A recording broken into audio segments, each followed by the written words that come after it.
Faith, Family Culture with Luke and Susie. And look, different families handle this aspect of life differently. Yeah. When you have children, bit by bit you acquire toys. You have a baby, you get toys. You have a birthday party, you get toys. There's constantly all of these toys. More toys keep coming into that. Toys appear out of nowhere and they are in your house. I think toys hang out together. The next thing you know, there's baby toys. I don't know how it happens, Suze. I've had the birds and the bees talk, but this is a whole new level, right? However it goes, there needs to be a way to make sure there is a good space for the kids to play with, whether it's an area or a room. But how do you actually organise that? To help us with that, Little Miss Organised, Bonnie's joining us. How are you? Good. How are you guys? Yeah, good. Excellent. Toys. Yeah.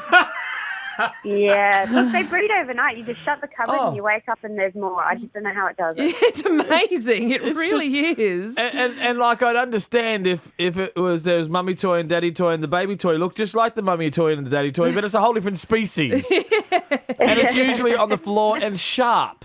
And hurts when you accidentally stand on it. Oh, yes. Middle of the night Lego moment. We love it, don't we? Or you get up in the middle of the night with a cricket bat because you think there's someone who's an invader in your house and it turns out just to be a short-circuiting one of those electrical toys. Oh, I tell you what, I have had that so many times and it freaks you out, doesn't it? Yeah, absolutely does. How do we go about creating this toy/play space for our children without it becoming the whole house? Yeah, look, it's really important to actually have a specific zone for where your toys are going to go. And this is often the best place to be is near the heart of the home. So if you're in the kitchen and you've got an open plan kitchen living sort of area, the playroom being there is actually the best place for your kids because they want to be near you. So if you've got a playroom that's closed off, it's down the other end of the house, your kids are not going to use it as much. However you've set it up, it might be beautiful. They want to be near you. So set your playroom up near the home, the heart of the home, and actually bring all the toys in there and have them categorised, go through them and do a cull. The other important thing to remember is if you've got kids of varying ages, quite often we start off with, the baby toys and then obviously we grow to older toys, but we still keep those baby toys when we've got the next kids coming through. But what we tend to find is that younger kids want to play with their siblings who are older, so those baby toys don't really get used as much. So people can really cut down on those individual toys quite easily and just keep the toys that are kind of friendly for everyone to play with.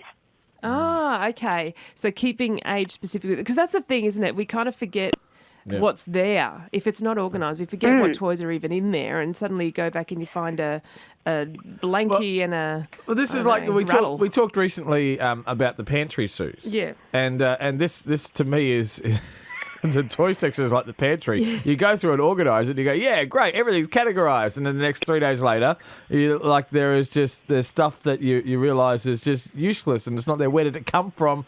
I don't know. It just all of a sudden it's very difficult. I mean, kids, you cleaned the house pretty thoroughly the other day and we've got a very designated area and you put everything in its place. Yeah. And then last night we stood in the kitchen area, which is sort of, you could see the kids' toy area. And I swear, one of them took a Samsung Galaxy Note 7, stuck it in the middle, made it explode, and that was what we saw.